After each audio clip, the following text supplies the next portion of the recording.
Starters are some of the most hyped Pokemon in the franchise, but I wanted to see if they were worth the hype or not. So today I'll be attempting to beat Pokemon Scarlet using only starter Pokemon. My journey begins with a choice. I get to pick one of the new starters, and of course I pick Sprigarito, who will evolve into one of the best starters ever created. But for now it's just a little kitty and I don't think it can take on Katie and her bug types. But to get a new starter, I need a new badge. So instead of taking on Katie, Sprig and I run off to take on the Rock Titan Claw. Being a rock type, Sprig is able to handle the first phase pretty easily, but the second phase, Claw gets a power boost and knocks out Sprig. But we left it on red HP, so Arven's Shelter is able to finish it off with a water gun. Which means I don't technically white out. This is good because if I white out, I have to restart the whole run. But since Arven clutched up, I get a new badge and now I can spin the wheel. And this will pick my next team member. And I hit the jackpot. Not only is Cinder here a fire type, he also evolves at level 14, which is before the level cap, so I can challenge Katie with a Koalava. Needless to say, I was burning with excitement, but I was instantly cooled down by the rain. This unfortunately cuts the power of my fire type moves in half. This allows Katie's Nimble to live an Ember with red HP. Thankfully, its double kick barely tickles Cinder. A quick attack on the next turn finishes off the Jiminy Cricket, and this brings out Truchula. Now the rain did fade away, but Ember still isn't able to KO. Hell, it doesn't even bring it into the red. Now again, her Pokemon is barely able to do any damage to Cinder, but this is still pretty embarrassing. And Ember knocks it out on the next turn, but next is Katie's ace Teddiursa, her bulkiest and hardest hitting team member. Cinder hits an Ember, but Teddiursa tanks the hit pretty well and retaliates with a 3-hit Fury Swipes, bringing Cinder to just 14 HP. I then get a bit frisky and go for a smokescreen to see if it will miss any attacks. This doesn't work however, and it nails a Fury Cutter, bringing Cinder to just 5 HP. But this does activate Cinder's ability, Blaze, which boosts fire type moves when at low HP, and thanks to this boost, Cinder is able to KO Teddiursa with a second Ember. That's one more badge and one more spin of the wheel, and it lands on Sobble. Sobster here won't be too useful for the next gym, but he will be essential for some later fights, so having him on the team is really reassuring. With the new level cap, Sprig is able to evolve into his second form, giving him a much needed power boost. And next up on the badge list is Brassius, or should I call him Breezius, because goddamn this fight was as calming as a midsummer afternoon breeze. The only Pokemon that lives in attack is his Sudowoodo, but even after a speed boost from Trailblaze, Cinder still outspeeds and takes it out with a second Ember. Another easy badge and another spin of the wheel. And it lands on Chespin, which is quite possibly my least favourite starter line. Oh, and look what I found in my travels.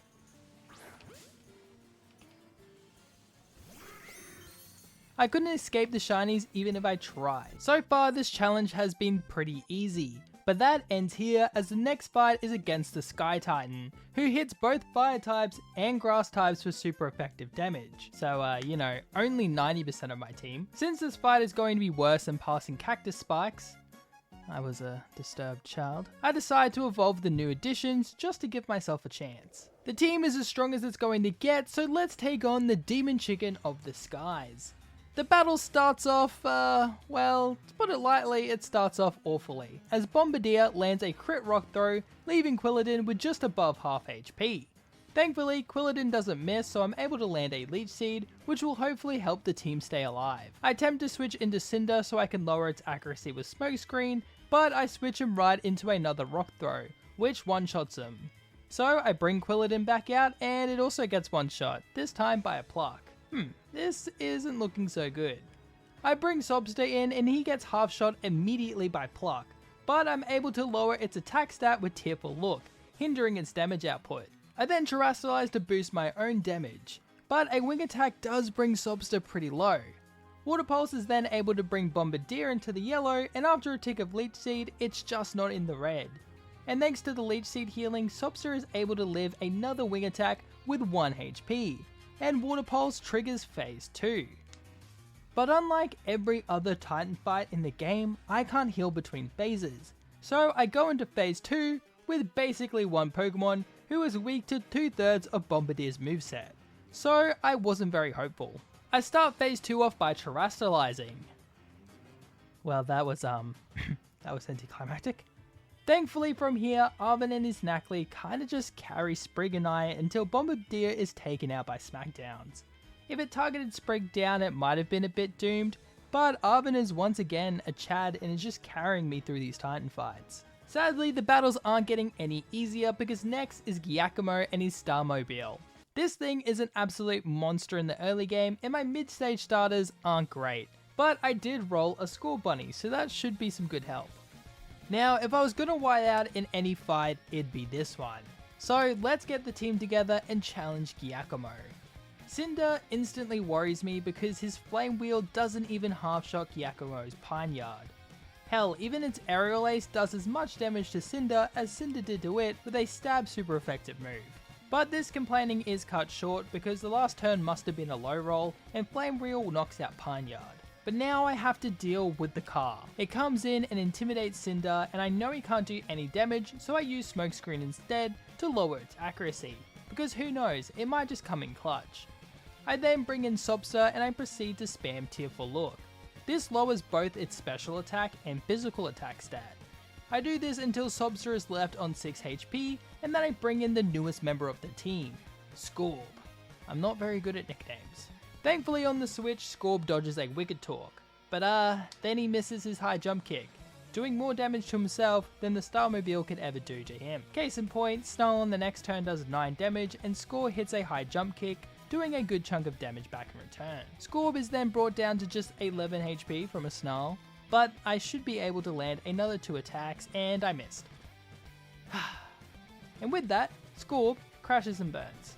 I bring in Sprig, and thanks to the Starmobile's offensive stats being severely weakened, Sprig is able to set up 2 Hone Claws, and then Terrastallize, boosting up his power, enough for 2 Seed Bombs to finish off the Starmobile. We've defeated Giacomo, and now I get to roll the wheel once again to add another starter to the team, and we get Oshawott, who I name Osh. It's like Josh, but better. Unfortunately, Osh, the guy better than Josh, won't be much use in the next battle, so he'll have to sit on the sidelines for now. But Quilladin, who I finally named Cheste, leads the battle against Ionon. Cheste gets plucked for a good chunk of his HP, but he rolls out like an Autobot, but the damage is definitely lacking. Cheste then gets plucked again, but Rollout's power increases with every hit, so a second one is able to knock out Wattrel. Ionon sends out Luxio second and it intimidates Cheste, weakening his rollout damage. It then lands a crit bite, bringing Cheste right down to 10 HP. That crit was tragic, but on the next turn, a rollout leaves Luxio on legit 1 HP. And now, because of the crit, Cheste is in range for another bite to knock him out. But since Luxio is left on just 1 HP, I decided to bring in Scorb to finish it off with a Flame Charge to give myself a free speed boost. This leads to Ionon bringing in her bouncy, bubbly and bulky Belly Bolt, who taunts me with his smile before tanking Scorb's high jump kick like it was nothing. Its water gun then leaves Scorb with just about half of his HP. So, in theory, Scorb should be able to land 2 more attacks. And he missed. God. And once again, he's done more harm than good as Belly Bolt finishes him off. But when Scorb fails, Sprig picks up the slack. He resists both Water Gun and Spark, so Sprig can freely set up Hone Claws while tanking Sparks to the face. I did this 3 times, leaving Sprig at +3 attack, but at half HP. I then Terrastallize Sprig to give Seed Bomb that extra power to overkill Belly Bolt. Yeah, who's smiling now? Well, still Belly Bolt, guy has a shonen character's will. But with Belly Bolt knocked out, Ionon is left with her last Pokemon, Miss Magius. And it does sadly outspeed Sprig and hits a Confuse Ray. But Sprig doesn't follow in Scorb's footsteps and avoids knocking himself out, instead actually hitting his moves, and a +3 Seed Bomb easily knocks out one of the strongest aces of the early game. And not only do I get another badge, but Better Than Josh Osh evolves into Duwat, an essential Pokemon for the next big fight of the run. I then spin the wheel again and it lands on Fuecoco, but I'm actually pretty happy with the team for now, so I won't be adding him to the crew yet. Well, I won't waste any of your time, let's go take on another team star boss. Mela is next, and in theory this should be a pretty hard battle, with Drought Torkoal boosting fire type moves. But you know, Rain Dance. This move not only weakens her fire type moves, but also boosts my water type moves. So with one move, I've basically already won.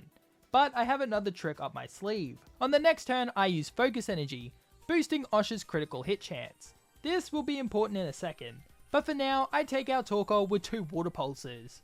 And this brings in her Starmobile, and now I can unleash the tech, as Osh terrestrializes and lands an Aqua Cutter. Sadly, it didn't crit this turn, or the next, or even the third. Okay, you know what? I don't think the Focus Energy was actually that important. A W is a W, I guess, but I'm a little bit upset that I didn't crit once in that fight. I was still pretty tilted, so I decided to go take out my frustrations on the giant Earthworm, and man, did it feel good. And then on my travels, a man happier than a jolly rancher runs past me and I'm asked to return his wallet to him. But after catching up to him, his little groupie picks a fight with me. And while it is an easy fight, you'd think after his little fanboy was so rude to me that I wouldn't have to do anything else for the lad. But no, he makes me bid for him. So off I go, and of course I win, and now I can finally challenge Kofu for my 4th gym badge.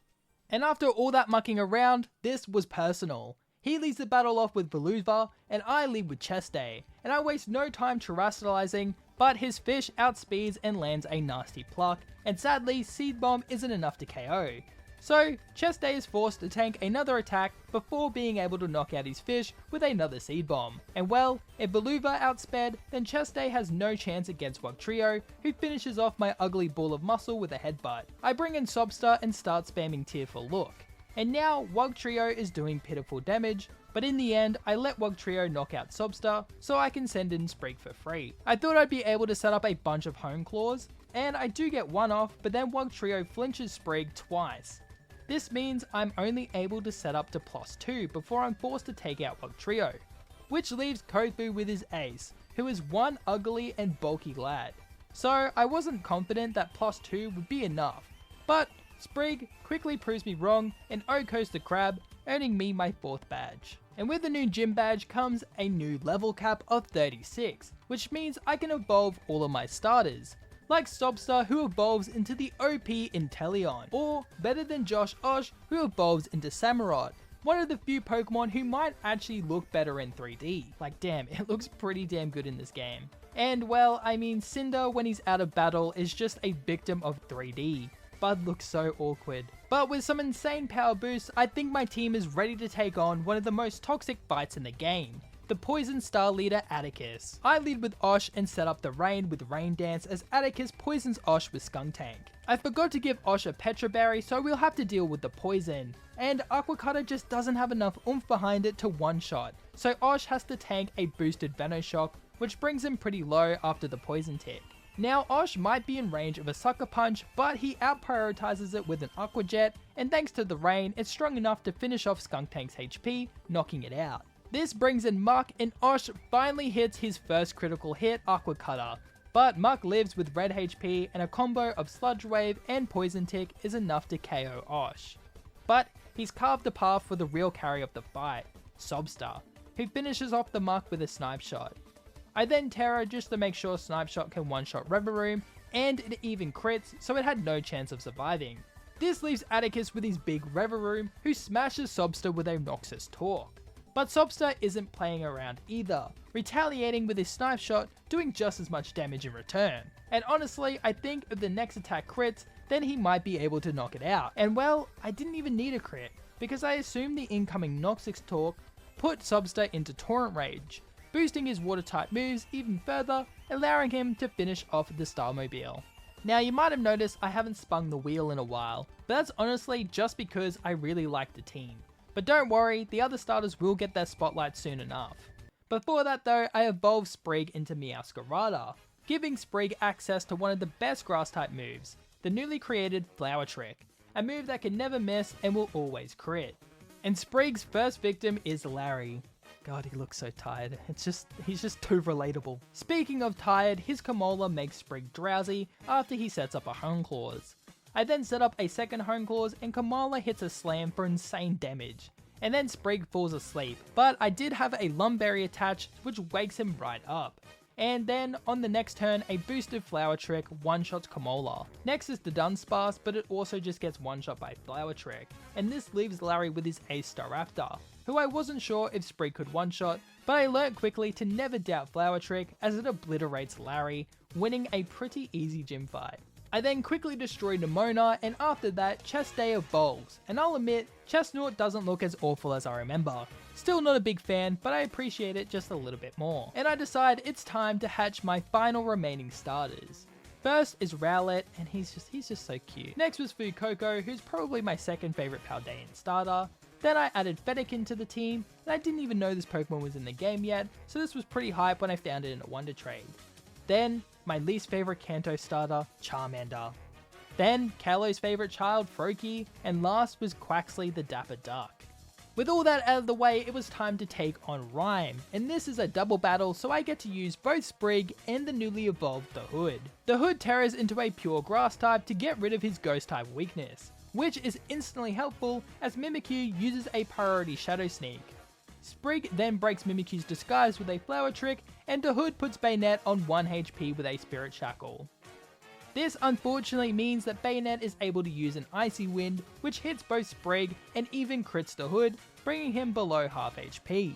On the next turn, Sprig finishes off Bayonet with a Flower Trick, and the Hood gets crit again, this time by Mimikyu's Slash. But he's able to hold on and then heal with Synthesis. Rhyme then replaces Bayonet with Houndstone, but Sprig one-shots it straight away with a Night Slash, and the Hood knocks out Mimikyu with a Spirit Shackle, leaving Rhyme with just one Pokemon, but the Hood one-shots it with a Sucker Punch, ending the fight. Another pretty easy gym battle. This brings me right back to Asado Desert, where the Quaking Earth Titan is causing trouble. So James Pond is put on the case, and it almost one-shots him with a Brick Break. But James Pond never quits, and Sobster actually one-shots Great Tusk with a Snipe Shot. This triggers phase 2, but I want Sobster to be fully healed, so I head back and heal, and on the way to fight phase 2, I ran into yet another shiny Pokemon.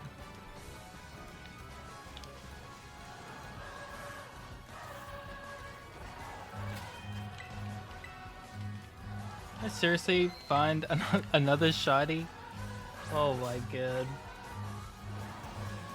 Yep. And with that excitement out of the way, it's time for phase 2 of the Great Tusk fight. And honestly, Sobster just clicks Snipe Shot twice, two-shotting it, so not the most exciting battle around. But while on the subject of things that do excite me, it's time to fight Tulip for my 7th badge. She leads with Farigarath and I lead with Sprig, who takes it out with 2 Night Slashes, bringing in her Gardevoir, who is a part Fairy type and might be a bit more difficult. So I Terra to get rid of my Dark typing while boosting the power of Flower Trick, which allows it to one-shot Gardevoir. Night Slash then one-shots Esparthra, leaving Tulip with her Flawdress, but Night Slash also one-shots it, making this probably the easiest gym battle yet.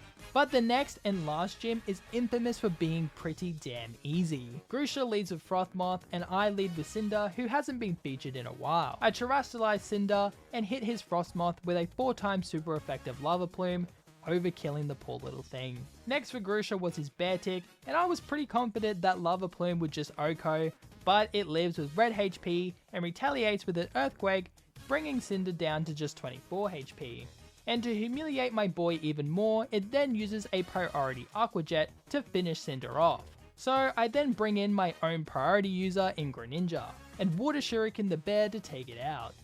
Third was Grusha's Titan, but I've given Greninja Low Kick, which is strong enough to two-shot the heavy ice type. This brings in Grusha's ace Altaria, who is a lot lighter than Titan. So Greninja's Low Kick is doing barely any damage, and Altaria is able to take him out with a couple of Hurricanes. And since I was pretty confident that Cinder could just solo the fight, I forgot to bring any other fire types. So I have to bring in Sprig. And his Flower Trick leaves Altaria in the red, but then it misses a Hurricane, so Sprig is able to finish it off with a second Flower Trick, ending the hardest Grusha battle I've ever experienced. Well, with the 8th and final badge taken care of, let's tidy up some loose ends before taking on the Elite Four. The loosest end to tie up is Ortega, the Berry Team star boss. He leads with the Azumarill and I lead with the Hood, who is able to take out Ortega's lead with 2 Leaf Blades. This brings in Dashbun, who is an extremely tanky Pokemon, especially on the physical side. So I needed to switch the Hood out and I brought in Osh, who tanks a crunch on the switch. I tested how much Aqua Cutter would do and it's doing absolutely nothing, but then Dash Bun used Baby Doll Eyes, lowering my attack stat even further. This, however, was actually perfect, because Osh can now use Encore to lock it into Baby Doll Eyes. This lets me switch into Sobster while taking 0 damage, and now that it can only use a non-attacking move, Sobster is able to take it out without taking any damage at all. Third for Ortega was Wigglytuff, and I wanted to keep Sobster healthy, so I switched him out and bring in Cinder, who is able to take it out with a couple of flamethrowers, leaving Ortega with his Starmobile. And assuming that Cinder was just going to get one shot, I start clicking Smokescreen, lowering the car's accuracy, and this keeps Cinder alive for a lot longer than I expected. So he's actually able to land a few accuracy drops before he does eventually get KO'd. But thanks to the multiple smoke screens, Sprig is able to come in and spam Flower Trick until the Starmobile fell off its wheels. This leads me to the last Titan, the False Dragon, and Sprig is the perfect Pokemon to take it on. Flower Trick is able to 2-shot the first phase and then the second as well, but this Titan has a third phase, the Tatsugiri phase. Sprig is able to bring it down to 1 HP with 3 play roughs before being knocked out, so then I bring in the Hood and Sucker Punch that last 1 health point, finishing off the Titans for good. I then travel all the way to the other side of the map to take on the final Team Star boss Aeri and her fighting types. For this battle, I'm using a brand new starter as well, Delphox, who counters Aeri's Toxicroak by dodging its Sucker Punch while setting up Psychic Terrain, and once set up, the terrain then blocks priority moves, so now it can't Sucker Punch Delphox at all, so he can just one-shot it with the Psychic. Next was Lucario, who does have Dark Pulse, but Delphox outspeeds and knocks it out with Flamethrower. Parsimian then gets OHKO'd by Psychic, bringing in Ares Annihilate, who actually lives in attack and then one-shots Delphox with a now boosted Rage Fist, ending his sweep. I bring in Chesty, who uses Spiky Shield. This damages the Annihilate once it makes contact, and this in turn causes it to knock itself out, bringing me to the final Starmobile. Chesty's Seed Bomb isn't doing enough damage to justify keeping him in, but then I wanted to see if Spiky Shield affects the Starmobile, but sadly it doesn't. So I decided to bring in the Hood, who is immune to its combat talk. I then use Feather Dance to harshly lower its attack stat. I bring the Starmobile down to -4 attack before bringing in Skellyurge, who starts setting up with Torch Song while also doing some pretty good damage. And from here, 2 more Torch Songs are enough to KO the final Starmobile, which brings me and my starters to the Elite Four. First up was Rika, and I thought this would be a clean sweep with Sprig, and he does one-shot a Wishcash, but I forgot about Camerupt, who probably doesn't get one-shot by Flower Trick. But it's nothing Osh can't handle, so I bring him in, but he gets hit with a Yawn. This doesn't stop Osh from OHKOing the Volcanic Camel this turn, but he falls asleep once Rika brings out Dongfan, so I have to switch him out. I bring in Chesty instead of Sprig because Dongfan has Poison Jab and Sprig can't one-shot it because it has Sturdy. I use Spiky Shield to break the Sturdy, but Seed Bomb on the next turn doesn't even bring it into the red. Dongfan then retaliates with a Poison Jab, but it isn't doing much damage either, so Chesty can knock it out on the next turn with another Seed Bomb. Dugtrio was out next, and this is one of the only Pokemon Chesty can actually one-shot, like, oh god, this Pokemon does not do a lot of damage. Last is Rika's Ace Clodsire, who is a bit rude and badly poisons Chesty, putting him on a timer. And to make things worse, Chesty misses Leech Seed, so I lose a turn of recovery. She then Poison Stalls for a turn with Protect, causing another Leech Seed to not connect. But finally, after the third attempt, Chesty finally lands a Leech Seed, and thanks to the healing, Chesty lives a Poison Tick. I then switch into Sprig and finish the fight with a Flower Trick, ending the first Elite Four battle. Okay, this next battle is pretty boring, so instead I'll hit you guys with some crocodile facts. Did you know that crocodiles are known to cannibalize other smaller crocs? So it'd be like Skellyurge eating little Fuecoco's. And to make that last fact a bit more horrific, crocodiles also have the most acidic stomachs of any vertebrate. Oh, and the saying crocodile tears isn't completely false, because crocodiles can in fact cry, but it isn't really crying. They aren't sad about the fact that they are drowning their prey or anything, it's actually because they tend to blow out air as they eat, causing tears to form. And that's probably defeated by my very own crocodile. Third in the Elite Four is Larry, and he's found a new passion in life, and that's the flying type. I lead with Skellyurge again, and Larry leads with Tropius, and Torch Song barely doesn't knock it out. but it sets up the sun for me, boosting Skellyurge's fire type moves. It does outspeed now though thanks to its chlorophyll ability, landing an air slash, but it faints after a second torch song, leaving Skellyurge at +2 special attack and with a sun boost. Staraptor was next, but Skellyurge tanks a Brave Bird with little issues and then OHKOs it with another Torch Song. However, his third Pokemon resists by fire type moves and then lives a Shadow Ball with 1 HP. This lets his Altaria knock Skellyurge out with a Dragon Pulse, but then I bring in Delphox, who finishes it off with a Psyshock. Fourth was Oricorio, but Delphox has no issues taking it out with a couple of Flamethrowers, but it did confuse me before going down. This brings in Larry's Ace Flamigo, who Delphox is able to bring to half HP with Flamethrower, but it retaliates with close combat, doing just as much damage. And since Delphox is confused, I do have to switch him out and bring in Osh, who tanks a Brave Bird on the switch. But then he uses a priority Aqua Jet to knock out the Flamigo for the third victory of the Elite Four. Okay, the next Elite Four member uses Dragon types, which resists all the primary types of my starters, so I had to come up with a pretty scummy strategy.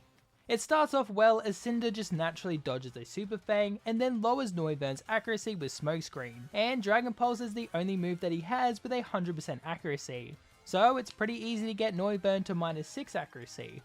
I then bring in Quackaville, and now with Noivern missing 90% of its moves, I'm able to freely click Workout until Quackaville is at +5 attack. I then take out Noivern with 2 Aqua Steps to give Quackaville +2 speed, allowing it to outspeed the rest of Hazel's team. From here, it's a clean sweep from Quackaville, and while this wasn't the most honourable strat, it's all I could think of to beat this fight comfortably. Which brings me and my crew of starters to Geeta, and I've lost a run to her before, so I wasn't mucking around this time. I lead Sprig, who one-shots her Asprathra, but Go-Goat was next and it will Sprig pretty hard, so I switch and bring in Delphox. I then use Will-O-Wisp to halve the goat's attack, and from here Delphox can knock it out with 2 Flamethrowers, while basically taking 0 damage in return. Next was Avalugg, but after terastallizing Delphox, it cooks the table with Flamethrower. Geeta's King Gambit also falls to 1 Flamethrower, bringing in her Balutha. Delphox outspeeds and burns it just, to be annoying. I then switch Delphox out and bring in Sprig, who can one-shot the squishy fish with Flower Trick, leaving Geeta with her ace Gamora, who terrors into a pure rock type, making Sprig's Flower Trick super effective. But it still lives and knocks Sprig out with Sludge Wave. This would be pretty scary if I didn't have Sobstar, who easily outspeeds and finishes Gamora off with a Snipe Shot, winning the champion battle of the Elite Four. But there is still one big battle left of the run.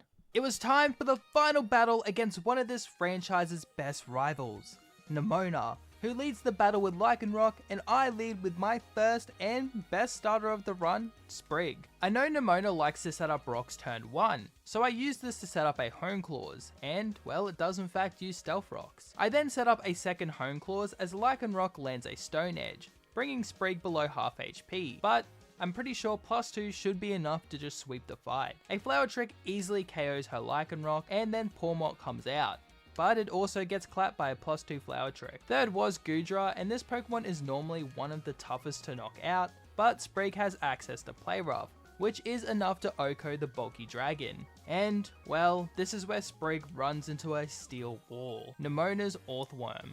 It's just too tanky and comfortably survives a +2 Night Slash, and then it knocks Sprig out with an Iron Tail. This was a bit tragic because I thought it would be poetic to sweep her with my first Pokemon, but it is what it is. I decided to bring in Quackaville, and I could just knock the worm out with close combat, but I decided to use Aqua Step instead to give Quackaville a speed boost. And since it takes 2 steps to knock it out, I'm at +2 speed, meaning I can outspeed her own Quackaville at the back. The Dunsparce was next, and I was confident that close combat would OHKO, but it lives on red HP and knocks Quackaville out with a Hyper Drill. So there goes any plan of a Quackaville 1v1.